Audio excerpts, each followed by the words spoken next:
கண்மணி அன்புடன் அடுத்த வர எபிசோடில் பார்த்தீங்கன்னா, அன்போட தம்பிக்கு வந்து பார்த்தீங்கன்னா, அலைன்ஸ் பார்த்துருப்பாங்க. அதனால இந்த பொண்ணு பார்க்குற மொமெண்ட் இதெல்லாம் நடக்கும். இதெல்லாம் வந்து கண்மணி பார்த்து பார்த்தீங்கன்னா, அன்புகிட்ட இந்த மாரி ஒரு விஷயம்லாம் நம்ம 2 பேருக்குள்ள நடக்கவே இல்லைல்ல அப்படின்னு சொல்லிட்டு 2 பேருமே பேசிப்பாங்க. ஸோ இதை கேள்விப்பட்ட அன்போட அம்மா பார்த்தீங்க அப்படின்னா, உண்மையிலேயே அன்புக்கு புதுசா பொண்ணு பார்க்க போற மாரி கண்மணி வீட்டுக்கு போய் கண்மணிய பொண்ணா பார்க்குறாங்க. கண்மணி வந்து காஃபி வந்து குடுக்குறாங்க. அப்புறம் நான் தனியா பேசணும்னு சொல்லிட்டு தனியா போய் பேசுறாங்க. இந்த மாரி மொமெண்ட்லாம் அனுபவிக்காத மொமெண்ட்லாம் திரும்ப வந்து அவங்க 2 பேரும் பார்த்தீங்க அப்படின்னா, ரொம்பவே என்ஜாய் பண்ணிட்டுருக்காங்க. இன்னொரு சைடு இவங்க 2 பேரும் இவ்வளோ வந்து சந்தோஷமா இருக்காங்க.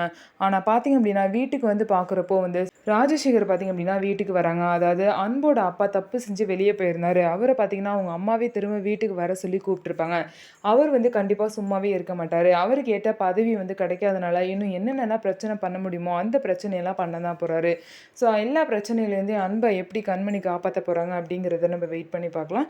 ஸோ நம்ம வீடியோ உங்களுக்கு பிடிச்சிருந்தா நம்ம வீடியோவை லைக் பண்ணிக்கோங்க. மறக்காம நம்மளோட சேனலை சப்ஸ்கிரைப் அண்ட் ஹைப் பண்ணிட்டு பாருங்க.